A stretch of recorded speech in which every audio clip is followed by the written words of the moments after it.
Cross product करोगे ए cross B तो आपका वेक्टर बनता है सी। याद रखना कि दो वेक्टर का क्रॉस प्रोडक्ट करने से जो तीसरा वेक्टर बनता है ना, ये आपका ए के भी परपेंडिकुलर होता है और ये आपका बी के भी परपेंडिकुलर होता है। मतलब दो वेक्टर का क्रॉस प्रोडक्ट करने से जो तीसरा वेक्टर बनता है ये उन दोनों के परपेंडिकुलर होता है। तो देखो वी और बी का क्रॉस प्रोडक्ट करने से एफ बना, इसका मतलब आपका जो मैग्नेटिक फोर्स है वो वेलोसिटी के भी परपेंडिकुलर होगा, पर आपका जो मैग्नेटिक फोर्स है वो मैग्नेटिक फील्ड के भी परपेंडिकुलर होगा। ये वाला कंसेप्ट तुम्हें याद रखना है। और फिर मैंने तुम्हें क्या सिखाया था कि ऐसा कौन सा मोशन है कि जहां पे फोर्स जो होता है वो वेलोसिटी के परपेंडिकुलर होता है, तो वो कौन सा मोशन होता है? Circular motion. क्योंकि सर्कुलर मोशन में आपका जो फोर्स होता है वो टूवर्ड सेंटर होता है, याद है, सेंट्रिपेटल फोर्स, और आपकी वेलोसिटी टेंजेंशियल होती है, तो आपका एंगल कैसा होता है? 90 डिग्री होता है। ठीक है, तो तीन केस होते हैं, तो लिखो अपनी कॉपी में, टॉपिक लिखो अपनी कॉपी में, मोशन ऑफ चार्ज पार्टिकल, और लिखो केस नंबर 1। सबसे पहला केस, केस नंबर 1, जब आपका एंगल कितना है? 90 डिग्री। केस 1 लिखो, theta is equal to 90 degree. इसका मतलब क्या है कि मान लो कि आपके पास कोई चार्ज पार्टिकल है क्यू, मान लो उसकी वेलोसिटी इधर की तरफ है, और मान लो कि उसकी मैग्नेटिक फील्ड जो है, मान लो मैग्नेटिक फील्ड ऊपर की तरफ है, और मान लो कि आपको जो एंगल है वो कितना दे रखा है? 90 डिग्री दे रखा है। ठीक है, तो ध्यान से देखना आप। तो आप मुझे बताओ कि इस चार्ज पार्टिकल पे मैग्नेटिक फोर्स कितना लगेगा? Q V B sine theta. और इधर परसों मैंने तुम्हें क्या पढ़ाया था? साइन 90 कितना होता है? 1। तो मैग्नेटिक फोर्स कितना लगेगा? Q V B. लेकिन ध्यान से मुझे बताओ, अगर कोई भी पार्टिकल सर्कुलर मोशन में घूमता है तो उस पर सेंट्रीपिटल फोर्स कितना लगता है? mv² r लगता है। कोई भी पार्टिकल अगर आपका सर्कुलर मोशन में होता है तो उस पर सेंट्रीपिटल फोर्स कितना लगता है? mv²r लगता है। तो इन दोनों को बराबर रख दो, तो QVB is equal to mv²r। तो आपका v से v गया, तो आपका रेडियस किसके बराबर आ गया? mv/qb के बराबर आ गया। लिख लो, मैं तुम्हें ये चीज एक बार वापस समझा रहा हूं, सब एक बार ध्यान से सुनना। कृष्णा बेटा आपने अभी ज्वाइन किया है, सब मैं जो चीज बता रहा हूं एक बार वापस सब ध्यान से सुनना। कि दुनिया में अगर किसी भी ऑब्जेक्ट को गोल गोल घूमना है, अपनी दुनिया में अगर किसी भी चीज को गोल गोल घूमना है, तो कोई भी चीज दुनिया में गोल गोल तभी घूम सकती है जब उस चीज पे सेंटर की तरफ क्या लगता है? फोर्स लगता है। इतना तुम लोगों को पता है, बेसिक नॉलेज है फिजिक्स का। अगर नहीं पता है तो अब अपने दिमाग में फिट कर लो कि दुनिया में अगर किसी भी चीज को गोल गोल गोल गोल घूमना है तो उस चीज पे सेंटर की तरफ क्या लगना चाहिए? एक फोर्स लगना चाहिए। जैसे आप मुझे बताओ कि अर्थ सन के चारों ओर गोल गोल घूम रहा है, तो मान लो ये सन है, ये अर्थ है। अर्थ घूम रहा है, क्यों घूम रहा है? क्योंकि सन अर्थ को अपनी तरफ खींच रहा है। तो देखो अर्थ पे फोर्स का है? सेंटर की तरफ। उसी तरीके से आप मुझे बताओ कि ये अपना अर्थ है और मून अर्थ के चारों ओर गोल गोल घूम रहा है, क्यों घूम रहा है? क्योंकि अर्थ मून को अपनी तरफ खींच रहा है। तो जो फोर्स सेंटर की तरफ लगता है उसको आपको किसके बराबर रखना है? सेंट्रीपिटल फोर्स के बराबर रखना है। और सेंट्रीपिटल फोर्स का फॉर्मूला क्या होता है? mv²r। अगर तुम लोगों को नहीं पता है तो इस फॉर्मूले को अपने भेजे में सेट कर लो कि सेंट्रीपिटल फोर्स का फॉर्मूला होता है m मतलब कितना मास घूम रहा है, v मतलब किस वेलोसिटी से घूम रहा है, अपॉन r मतलब रेडियस कितना है, mv²r। तो ध्यान से देखो, तो अपना सबसे पहला केस ये है, केस नंबर 1। अगर तुम्हें लिख लिया हो तो वापस मत लिखना। केस नंबर 1 है कि आपका एंगल है 90 डिग्री। इसका मतलब क्या है कि मान लो कि आपके पास कोई चार्ज पार्टिकल है क्यू, वो वेलोसिटी v से मैग्नेटिक फील्ड b में एंटर कर रहा है, और मान लो कि v और b के बीच में एंगल कितना है? 90। तो आप मुझे बताओ कि आपके चार्ज पार्टिकल पे कितना फोर्स लग रहा है? कितना लग रहा है? QVB साइन थीटा होता है मैग्नेटिक फोर्स का फॉर्मूला, लेकिन साइन 90 कितना होता है? 1। तो ये कितना बचेगा? QVB। लेकिन जो फोर्स सेंटर की तरफ लग रहा है उसको किसके बराबर रख दो? सेंट्रीपिटल फोर्स के। तो QVB किसके बराबर आ गया? mv²r के। तो आपका v से भी गया, तो आपका रेडियस का फॉर्मूला किसके बराबर आया? mv/qb। लिख लो अपनी कॉपी में, लिख लो, लिख लो इसको अपनी कॉपी में। और इसमें कोई भी डाउट है तो तुम बेझिझक मुझसे पूछ सकते हो कि सर यार ये क्या करा रहे हो आप यार, नहीं समझ में आ रहा है। कोई भी डाउट है तो पूछो, वरना लिखो अपनी कॉपी में।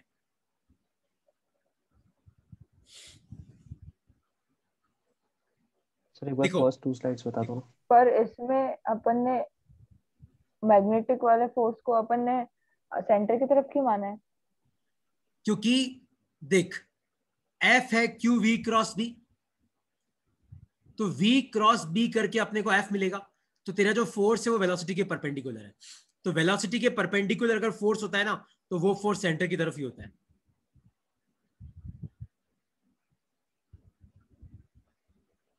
सर तो इसमें फोर्स की डायरेक्शन किधर होगी? Towards centre. तो ये पार्टिकल जैसे ही एंटर करेगा ना, ये ऐसे घूमेगा, देख ये ऐसे जगह गोल गोल घूमेगा यहाँ पे इस तरीके से। तो ये रेडियस अपन ने निकाला आर। Okay sir. नहीं आया समझ में कि आ गया?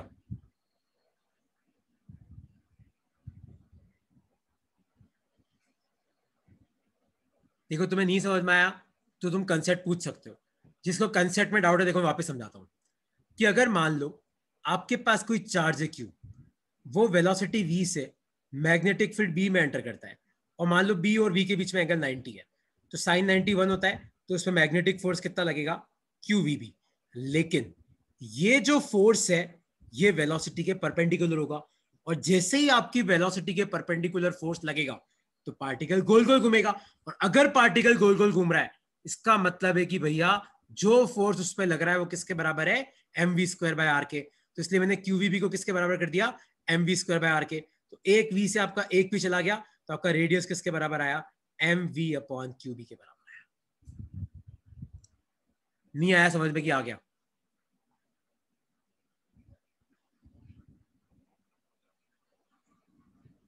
ओके, आई होप सो तुम लोगों को समझ में आ गया है। तो अपन आगे बढ़ते, देखो आगे बढ़ू मैं? Yes sir. तो देखो अब एक टेबल बनाओ तुम अपनी कॉपी में, सब सब अपनी कॉपी में टेबल बनाओ। एक तरफ लिखो मास, एक तरफ लिखो चार्ज। उसमें सबसे पहला नाम लिखो इलेक्ट्रॉन का। तो इलेक्ट्रॉन का मास होता है me, और याद रखना ये किसके बराबर होता है? मास ऑफ प्रोटॉन डिवाइडेड बाय 1800। पर इलेक्ट्रॉन का चार्ज होता है -c। लिखो अपनी कॉपी में, लिखो सबसे पहला नाम लिखो सर इलेक्ट्रॉन। हमने तो 2000 पढ़ा है। अरे नहीं यार, वो 1800 है। मतलब बेसिकली 1852 टाइम्स होता है, लेकिन वहां मैं 1800 लिखवाता हूँ इसको। Okay sir.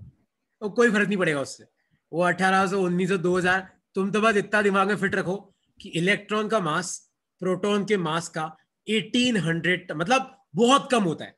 बेसिक बात यह है कि इलेक्ट्रॉन का मास प्रोटॉन के मास से बहुत कम होता है, इतना याद रखो। नेक्स्ट लिखो प्रोटॉन का नाम। तो प्रोटॉन का मास होता है mp, प्रोटॉन का चार्ज क्या होता है? +c। लिखो अपनी कॉपी में, इस टेबल को पॉपुलेट करो।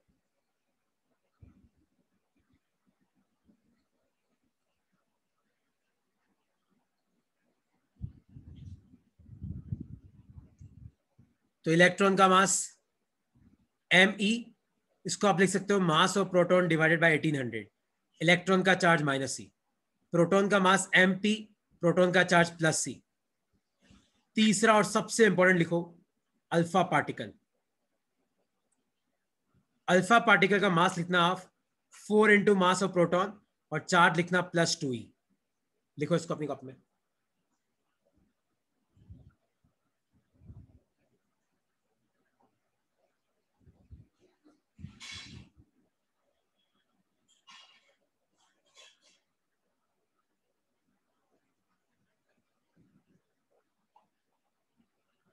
लिखो नेक्स्ट, लिखो न्यूट्रॉन।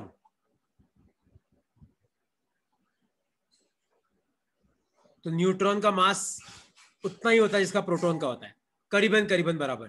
पर न्यूट्रॉन का चार्ज कितना होता है? 0 होता है। लिख लो। तो इलेक्ट्रॉन का मास me, वो होता है मास of proton divided by 1800। Electron का चार्ज -c। प्रोटॉन का मास mp, प्रोटॉन का चार्ज +c। अल्फा पार्टिकल का मास 4mp, मतलब 4 into mass of proton, charge कितना होता है? +2e। और न्यूट्रॉन का मास वही जो प्रोटॉन का, पर न्यूट्रॉन पे चार्ज कितना होता है? 0। मतलब न्यूट्रॉन पे कोई भी मैग्नेटिक फोर्स नहीं लग सकता। लिख लो अपनी कॉपी में।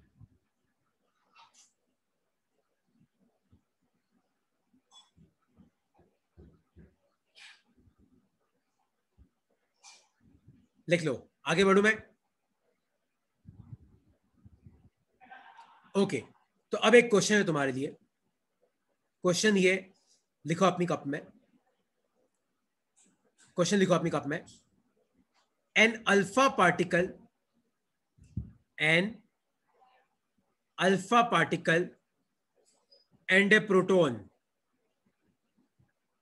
enters a region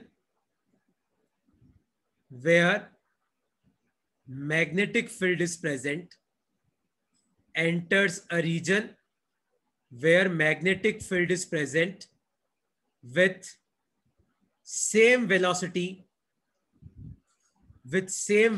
v perpendicular to magnetic field B, with same velocity v perpendicular to magnetic field B. Find ratio of radius. Find ratio of radius. तो आपको बताना है कि इनके रेडियस का रेशो क्या होगा। तो पहले तुम सब क्वेश्चन को ध्यान से पढ़ो। An alpha particle and a proton enters a region where magnetic field is present with same velocity v, मतलब दोनों की वेलोसिटी सेम है, परपेंडिकुलर टू मैग्नेटिक फील्ड भी, दोनों परपेंडिकुलर एंटर हुए और मैग्नेटिक फील्ड भी सेम है। Find ratio of radius. देखो रेडियस ऑफ अल्फा पार्टिकल क्या होगा? मास of alpha particle, velocity of alpha particle upon charge of alpha particle और मैग्नेटिक फील्ड। और रेडियस ऑफ प्रोटॉन क्या होगा? मास of proton, velocity of proton, charge of proton और magnetic field आ जाएगा। ठीक है, और दोनों का रेडियस लो, रेशियो लो। तो radius of alpha particle upon radius of proton. अब वैल्यू पुट करो, मास of alpha particle, velocity of alpha particle upon charge of alpha particle into magnetic field. अब प्रोटॉन नीचे, तो नीचे आ जाएगा प्रोटॉन का मास of proton, velocity of proton, और ऊपर आ जाएगा charge of proton into magnetic field. देखो बी से भी गया और देखो वी से भी गया क्योंकि सेम वेलोसिटी है। अल्फा पार्टिकल का मास मैंने तुम्हें कितना बताया? मास ऑफ प्रोटॉन। क्यू पी का मतलब प्रोटॉन का चार्ज कितना होता है? ई होता है। अल्फा पार्टिकल का चार्ज कितना बताया मैंने तुम्हें? 2 ही बताया, इनटू आ जाएगा मास ऑफ प्रोटॉन। तो मास ऑफ प्रोटॉन से मास ऑफ प्रोटॉन गया, ई से आपका ई गया 2, तो आपका आंसर आया 2:1। लिख लो अपनी कॉपी में, और इसमें कोई डाउट है तो तुम पूछ सकते हो। सर एक बार वापस बता दो। कौन सा वाला पार्ट? देख, रेडियस का ये फॉर्मूला मैंने तुम्हें डिराइव कराया, देखो यहाँ पे कराया, देखो ये रहा, M V upon Q B, मतलब कितना मास है इंटू कितनी वेलोसिटी है अपॉन कितना चार्ज इंटू कितनी मैग्नेटिक फील्ड है। तो देख, रेडियस ऑफ अल्फा पार्टिकल क्या होगा? मास of alpha particle into velocity of alpha particle upon charge of alpha particle into magnetic field. उसी तरीके से रेडियस ऑफ प्रोटॉन क्या होगा? मास of proton into velocity of proton upon charge of proton into magnetic field. तो radius of alpha particle अपन दोनों को divide कर दिया मैंने, क्योंकि मुझे रेशियो निकालना है। तो देख, v से v चला गया, सेम वेलोसिटी है, b से b चला गया, सेम मैग्नेटिक फील्ड है, बस दोनों का मास पुट कर दिया, दोनों का चार्ज पुट कर दिया, और ये आ गया अपना आंसर। सर अगर ये परपेंडिकुलर एंटर नहीं करेंगे क्या हो गया? तो भी तो एक टाइम बाद सर्कुलर पाथ ही होंगे। दोनों का पाथ सर्कुलर है पर दोनों का रेडियस अलग अलग है। नहीं सर, मैं एक चार्ज की बात कर रहा हूँ। अगर एक चार्ज अगर परपेंडिकुलर एंटर नहीं करता है मैग्नेटिक फील्ड में, हाँ तो मैं तो भी तो सर तो उसका तब क्या होगा तब मैं बताता पाथ हूँ। सर्कुलर हो जाएगा। नहीं, तब पाथ हेलिकल होता है, सर्कुलर नहीं होता है, उस पर मैं आ रहा हूँ। अभी अपन बात कर रहे हैं परपेंडिकुलर की। तो याद रखना, अगर आपका चार्ज पार्टिकल परपेंडिकुलर एंटर करता है तो आपका मोशन कैसा होता है? सर्कुलर। और रेडियस का फॉर्मूला क्या होता है? M V upon Q B. कोई डाउट है इसमें तो पूछो यार। सर मैग्नेटिक फील्ड हमेशा सेम रहेगी ना? हमेशा नहीं, क्वेश्चन में दे रखा है तभी सेम लेनी है। देखो मैंने यहाँ पे दे रखा है मैग्नेटिक फील्ड बी, अगर वो बोले कि नहीं मैग्नेटिक फील्ड सेम नहीं है तो बात अलग है, अगर नहीं दे रखा है कुछ भी तो सेम ले लो। सपोज सर सेम नहीं होगी तब क्या होगा? तो फिर दे रखी होगी कि यहाँ पे B1 है, यहाँ पे B2 है, फिर पुट करनी पड़ेगी। ओके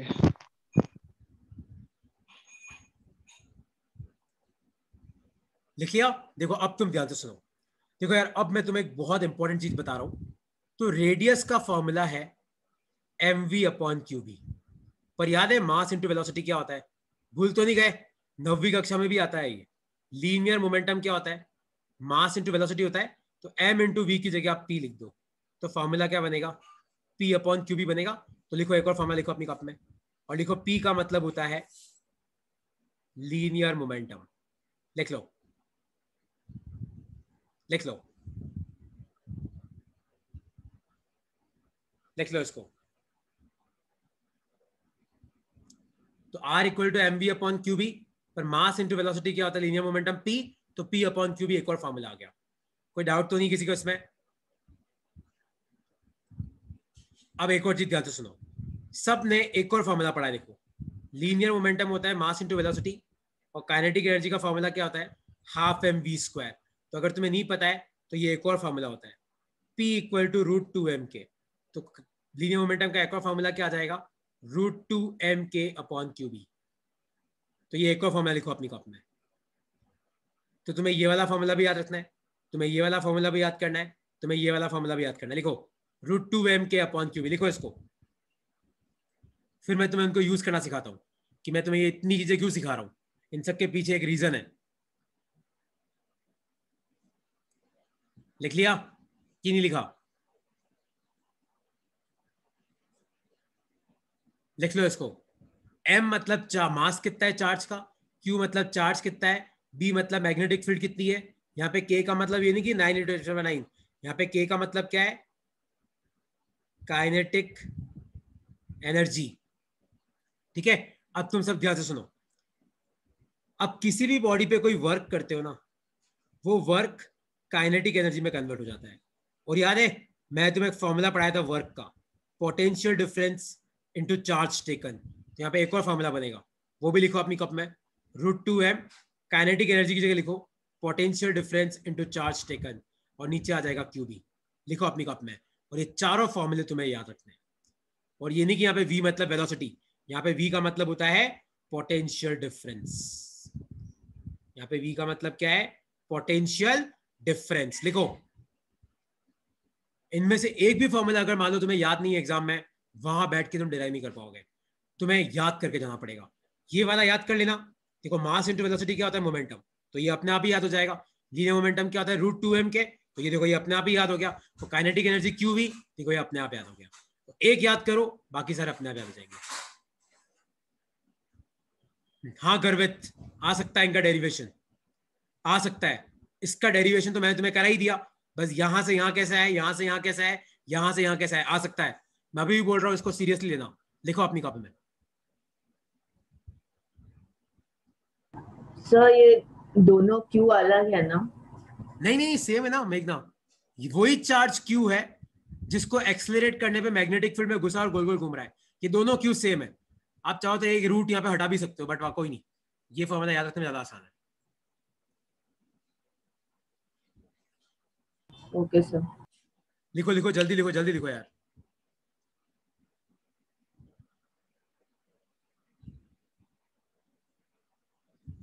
लिख लिया? अब देखो एक क्वेश्चन मैं तुम्हें कराता हूं, एक क्वेश्चन तुम्हें करना है, ठीक है? तो क्वेश्चन क्या है, देखो ये फॉर्मूले लिखे तुम सबने एक बार, सब फॉर्मूले लिख लो यार। ये फॉर्मूले तुम्हारे पास लिखे हुए नहीं होंगे ना कॉपी में, तुम कर नहीं पाओगे क्वेश्चन। ठीक है देखो क्वेश्चन ये रहा,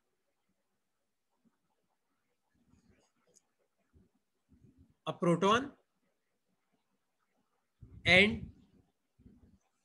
an alpha particle enters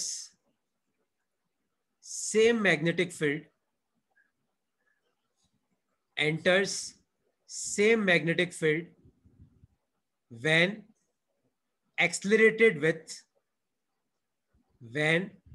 accelerated with same potential difference. तो पोटेंशियल डिफरेंस से एक्सेलरेट करने का मतलब है कि एक इलेक्ट्रिक फील्ड लगाई जिसके कारण उन पे फोर्स लगा और उनकी वेलोसिटी बढ़ गई। Find ratio of radius, find ratio of radius. तो आपको बताना है कि उनके रेडियस का रेशियो क्या होगा। तो देखो रेडियस ऑफ प्रोटॉन कितना आ जाएगा, root two mass of proton, charge of proton कितना होता है E, पोटेंशियल डिफरेंस V, और नीचे वापस E और नीचे आ जाएगा B। याद है देखो ये रहा formula, root two M Q V upon Q B. तो M की जगह मैंने मास ऑफ प्रोटॉन रख दिया और Q की जगह E लिख दिया, वापस Q की जगह E, क्योंकि बड़ा V और B तो सेम है। देखो क्वेश्चन पढ़ो, सेम पोटेंशियल डिफरेंस लिखा हुआ है और सेम मैग्नेटिक फील्ड लिखा हुआ है। तो ये तो हो गया। अब रेडियस ऑफ अल्फा पार्टिकल क्या होगा, देखो root two mass of alpha particle क्या होता है, याद है 4 into mass of proton. Charge of alpha particle क्या होता है 2e होता है, और मैग्नेटिक फील्ड B, और नीचे भी क्या आ जाएगा 2eB। ये आ गया। अब आप इन दोनों का रेशियो ले लो, तो radius of proton upon radius of alpha particle. और गलती से भी रूट मत काट देना यार, रूट मत काट देना, रूट कटता नहीं है। तो root 2 mass of proton EV और नीचे क्या आ जाएगा EB, और यहाँ पे क्या आ जाएगा नीचे 2 into 4 mass of proton 2EB और ऊपर भी आ जाएगा 2EB। ये 2EB बाहर है, देखो EB से EB चला गया, देखो मास ऑफ प्रोटॉन से मास ऑफ प्रोटॉन चला गया, और आपका V था यहाँ पे V, तो यहाँ पे आपका V से V भी चला गया, आपका यहाँ पे E से E भी चला गया, और क्या बचा देखो ध्यान से देखो, ऊपर आपका √2 बच गया, बाहर आपका 2 बच गया, नीचे आपका 4 2 जा 8 2 जा नीचे अंदर बच गया 16। बस ये आपका आंसर है। सॉल्व कर लो कितना आएगा इसको, तो 2√2 अपॉन 4, तो यह आ जाएगा 2, तो यह आ जाएगा 1 अपॉन √2 इसका आंसर है। इस तरीके से आपको ये क्वेश्चन सॉल्व करने हैं। तुम्हें बस फॉर्मूले याद रखने, चार्जेस के बारे में याद रखना है कि भाई किसका चार्ज क्या है, किसका मास क्या है, और तुम्हें इसमें पुट करना सीखना है। अब कोई डाउट है इसमें तो पूछो यार। सर ये कैलकुलेशन एक बार वापस बता दो ना। ये क्या कर रहे हो यार तुम यार, radius of proton upon radius of alpha, ठीक है। देख प्रोटॉन तो ऊपर है, उसको ऐसा कैसा लिख, 2 मास ऑफ प्रोटॉन EV और नीचे आ जाएगा EB, ठीक है। अब देख अल्फा नीचे, तो अल्फा का नीचे लिख दे, तो देख 2 into 4 mass of proton into 2EB, और इसका 2EB ऊपर चला जाएगा, देख ऊपर चला गया, तो EB से तेरा EB चला गया, ठीक है। मास ऑफ प्रोटॉन से मास ऑफ प्रोटॉन चला गया, और E से वापस तेरा ये यहाँ पे V आएगा, सॉरी, और यहाँ पे E से आपका E चला गया, और V से आपका V चला गया। तो बस अब तो खाली नंबर ही बच गए। तो ऊपर क्या बच गया देख, एक तो √2 बच गया, एक वो बाहर वाला 2 बच गया, और नीचे 4 2 जा 8, नीचे खाली √16 बच गया। बस इसको सॉल्व करना, आंसर आ जाएगा।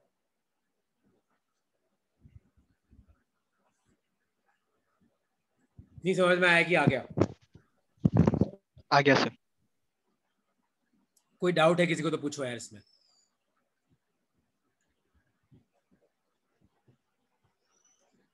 कोई भी डाउट है किसी को इसमें पूछो यार। मेघना कोई डाउट है, कृष्णा कोई डाउट है, किंजल कोई डाउट है बेटा कि समझ में आ गया?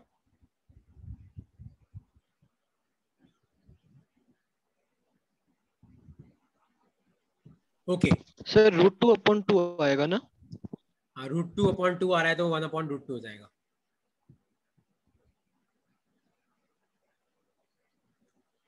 और ना अब ये टेबल जो है ना, आपने ऊपर टेबल बनाया होगा देखो मास चार्ज का, उसमें 2 चीजें और ऐड कर दो तुम लोग। देखो क्या ऐड करना है मैं तुम्हें बता रहा हूं। प्रोटॉन के ब्रैकेट में लिखना H+11, फिर एक लिखना तुम ड्यूटेरियम, ये होता है आपका H12+। तो ड्यूटेरियम का मास कितना होता है, 2 into mass of proton, charge उतना ही होता है +C। और फिर लिखना ट्रिटियम, यार ये तीनों हाइड्रोजन के आइसोटॉप्स होते हैं, H11, H12, H13। तो H13 में 3 प्रोटॉन है, 3 into mass of proton, charge होता है ये +C। लिख लो अपनी कॉपी में, बस इससे ज्यादा तुम्हें नहीं मिलेंगे।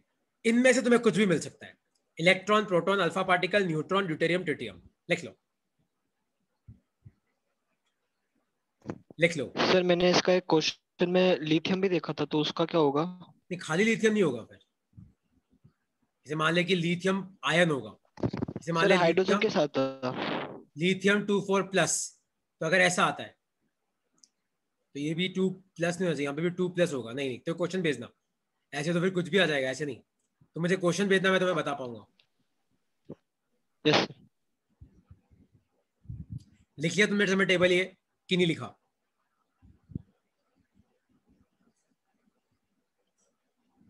सर रेडियो एक्टिव एलिमेंट्स का क्या होगा?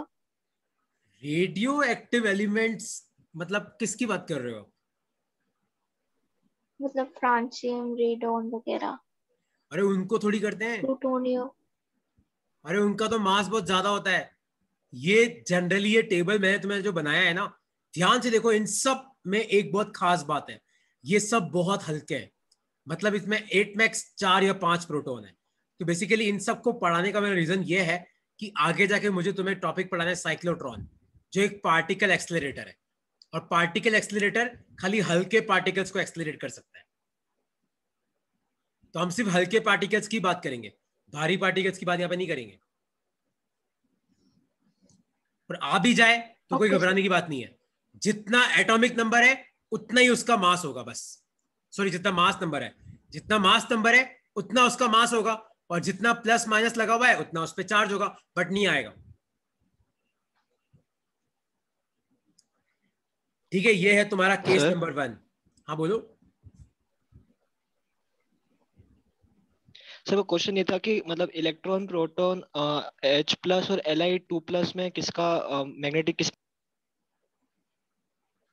हाँ, वो Li2+ है ना, Li2+, तो देख क्या फॉर्मूला होता है, हाइड्रोजन, यस सर हीलियम, और फिर आता है तेरा लिथियम, तो लिथियम 2+ हो गया। तो लिथियम 2+ हो जाएगा, तो तेरा चार्ज तो हो जाएगा तेरा +2e, और लिथियम का हाइड्रोजन हीलियम लिथियम 3 6 होता है, तो मास हो जाएगा 6 × मास ऑफ प्रोटॉन। ये ले लेना। तो जो मास नंबर है वो तो आ जाएगा 6 × मास ऑफ प्रोटॉन, और जो चार्ज है वो +2e।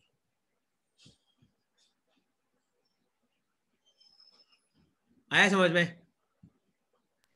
यस सर ओके यार, नेक्स्ट लिखो अपनी कॉपी में केस नंबर 2। मान लो कि आपका एंगल 0 डिग्री है। लिखो अपनी कॉपी में केस नंबर 2 कि मान लो कि आपका एंगल 0 डिग्री है। इसका मतलब सपोज करो कि कोई चार्ज Q वेलोसिटी v से एंटर करता है मैग्नेटिक फील्ड B में, और आपका एंगल 0 डिग्री है। तो आप मुझे बताओ मैग्नेटिक फोर्स कितना लगेगा? QVB sin थीटा होता है, तो यहाँ पे थीटा कितना है ध्यान से देखो, sin 0, पर sin 0 कितना होता है 0, तो आपका मैग्नेटिक फोर्स कितना है 0। तो लिखो इसका, इसमें लिखो अपनी कॉपी में कि particle will pass undeflected. Particle will pass undeflected मतलब पार्टिकल का कोई भी डिफ्लेक्शन नहीं होगा। लिख लो अपनी कॉपी में। तो उसका पाथ कैसा होगा? लिखो स्ट्रेट लाइन। तो अगर 90 डिग्री पे एंटर करता है तो उसका पाथ कैसा होता है? सर्कुलर। 0 डिग्री पे एंटर करता है तो उसका पाथ कैसा होता है? Straight line. लिख लो, क्योंकि जब एंगल 0 डिग्री है तो भाई आपका मैग्नेटिक फोर्स ही नहीं लग रहा है। जब मैग्नेटिक फोर्स ही नहीं लग रहा है तो उसका डिफ्लेक्शन होगा क्यों यार? वो जैसा आया वैसे निकल जाएगा स्ट्रेट लाइन में। तो पाथ कैसा होगा? Straight line. तो 90 डिग्री पे सर्कुलर, 0 डिग्री पे स्ट्रेट लाइन। लिख लो।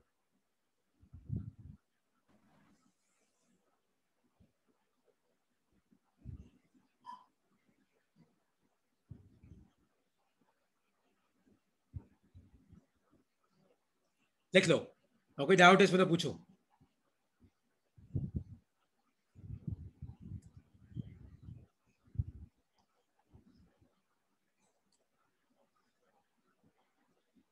लिख लो। आया समझ में सबको कि 90 डिग्री पे सर्कुलर, 0 डिग्री पे स्ट्रेट लाइन। और तीसरा लिखो अपनी कॉपी में केस नंबर 3। मान लो कि आपका जो एंगल है वो 0 और 90 के बीच में है, मतलब ना 0 है ना 90 है। तो मान लो कि कोई charge particle Q velocity v से मैग्नेटिक फील्ड B में एंटर कर रहा है, और मान लो ये एंगल आपको थीटा दे रखा है। देखो अब यहां पे क्या होगा, तुम सब ध्यान से सुनना। इस v के दो कंपोनेंट आएंगे, एक आएगा v cos थीटा, याद है थीटा के पास वाला कंपोनेंट v cos थीटा, एक हो जाएगा v sin थीटा। तो देखो मैंने तुम्हें दो चीजें पढ़ाई अभी तक। क्या पढ़ाया? देखो, अगर आपकी वेलोसिटी परपेंडिकुलर होती है तो पाथ सर्कुलर होता है। अगर आपकी वेलोसिटी मैग्नेटिक फील्ड की डायरेक्शन में तो पाथ स्ट्रेट लाइन होता है। तो ध्यान से देखो, यहां पे वेलोसिटी के दोनों कंपोनेंट है। वेलोसिटी का एक कंपोनेंट मैग्नेटिक फील्ड की डायरेक्शन में, एक कंपोनेंट मैग्नेटिक फील्ड के परपेंडिकुलर है। तो ये वाला कंपोनेंट तो क्या करेगा? v sin थीटा वाला क्या करेगा? Move the particle in circular motion. तो ये वाला कंपोनेंट तो क्या करेगा? पार्टिकल को गोल गोल घुमाएगा। और ये वाला कंपोनेंट क्या करेगा? Move the particle in straight line.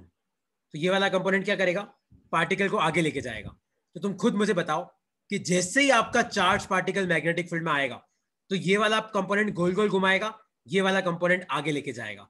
तो बेसिकली पाथ कैसा होगा, ऐसे इस तरीके से। तो देखो पार्टिकल गोल गोल भी घूम रहा है और आगे भी जा रहा है। तो जब आपका एंगल 90 और 0 के बीच में हो तो आपका पाथ कैसा होता है, हेलिकल पाथ।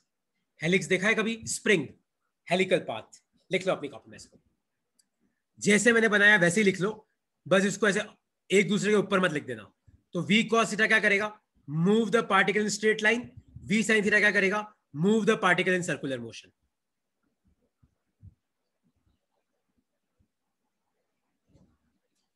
लिख लो, ओके, डाउट है इसमें तो पूछो। तो v sin थीटा क्या करेगा, गोल गोल घुमाएगा। v cos थीटा क्या करेगा, आगे लेके जाएगा। तो पार्टिकल आगे भी जाएगा और गोल गोल भी घूमेगा। तो मोशन कैसा होगा, ऐसा होगा, हेलिकल। आया समझ में कि नहीं समझ में आया? कोई डाउट है तो पूछो। देवांश कोई डाउट है, गर्वित कोई डाउट है, ध्रुव कोई डाउट है, कृष्णा, कंजल, मेघना कुछ डाउट है तो पूछो। यश भाई,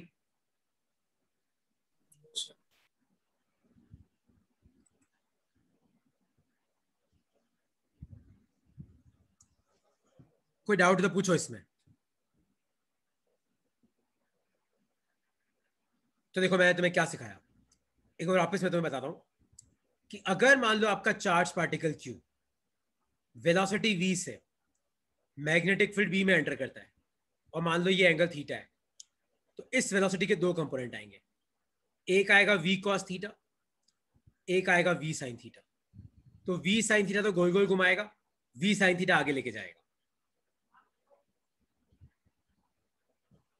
गगन, थीटा 0 और 90 के बीच में होगा, देख 90 से ज्यादा भी हो सकता है, फिर वो उस क्वाड्रेंट में चला जाएगा। बात तो एक ही है, वो उस क्वाड्रेंट में हेलिकल में घूमेगा। यहां पे जैसे फर्स्ट क्वाड्रेंट में घूम रहा है। तो देखो कितना मैग्नेटिक फोर्स लगेगा, आप मुझे बताओ। QVB sin थीटा लगेगा, क्योंकि यहां पे एंगल कितना है, थीटा। और मैंने तुम्हें क्या सिखाया कि जैसे ही पार्टिकल एंटर करेगा तो ये गोल गोल भी घूमेगा और आगे भी जाएगा। तो ये गोल गोल घूमेगा मतलब इसमें सेंट्रीपिटल फोर्स लगेगा। तो सेंट्रीपिटल फोर्स कितना लगेगा, mv sin थीटा का स्क्वायर अपॉन r, ना कि v स्क्वायर बाय r। क्यों पता है, क्योंकि इन दोनों में से कौन सा कंपोनेंट गोल गोल घुमा रहा है, ये वाला, ना कि v cos थीटा। तो जो फोर्स सेंटर की तरफ लगेगा उसको सेंट्रीपिटल फोर्स के बराबर रख दो। तो FB इक्वल टू FC, ये कितना हो जाएगा, QVB sin theta equal to mv sin theta का स्क्वायर अपॉन r। तो आपका v sin थीटा और ये कट गया, तो आपका रेडियस कितना आ गया, mv sin theta upon QB। लिख लो अपनी कॉपी में, लिख लो, लिख लो। तो यहां पे आपका रेडियस क्या होगा, m into V sine theta upon QB, क्योंकि अपने को खाली वेलोसिटी के उसी कंपोनेंट से मतलब है जो पार्टिकल को गोल गोल घुमा रहा है।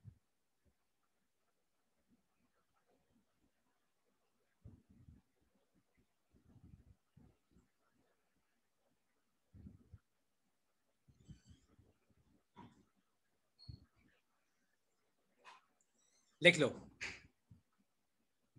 देखो इसमें तो तुम्हें कोई डाउट नहीं होनी चाहिए, क्योंकि ये फोर्स तो मैं तुम्हें पढ़ा चुका हूं। फिर सेंट्रीपिटल फोर्स का फॉर्मूला होता है mv स्क्वायर बाय r। लेकिन इस v का मतलब है कि वो कौन सा वेलोसिटी का कंपोनेंट है जिससे पार्टिकल गोल गोल घूम रहा है, तो वो तो v sin थीटा है। तो यहाँ पे v sin थीटा आ जाएगा। तो बस एक v sin थीटा से एक से गया, तो आपका रेडियस कितना आ गया, mv sin theta upon QB आ गया। लिख लो अपनी कॉपी में।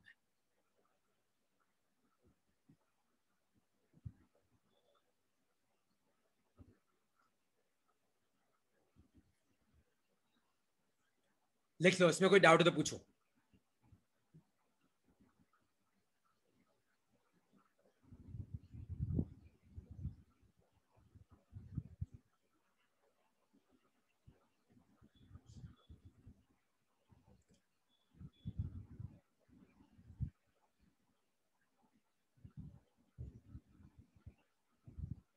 लिख लिया कि डाउट है?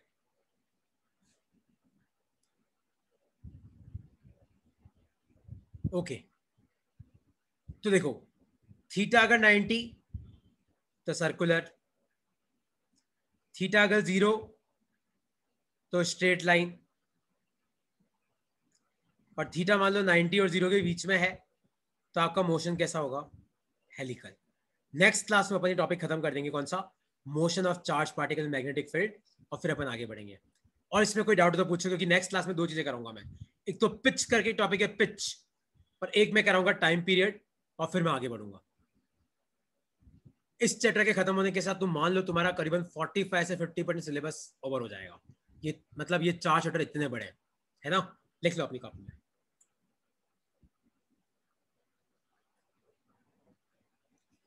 और कोई डाउट तो पूछो यार। बायोट सर वो करा दिया क्या आपने? नहीं नहीं नहीं नहीं, बायोट नहीं कराया। बायोट मैं पहले मोशन वाला पार्ट खत्म करके फिर बायोट पे आ जाऊंगा। मतलब पहले अपन फोर्स निकालना सीखेंगे, फिर अपन मैग्नेटिक फील्ड निकालना सीखेंगे। तो फोर्स निकालने वाला काम मेरा नेक्स्ट क्लास से खत्म हो जाएगा, फिर मैग्नेटिक फील्ड निकालना सिखाऊंगा। उसमें 3 लॉ है, तीनों पे एक क्लास लगेगी अपनी।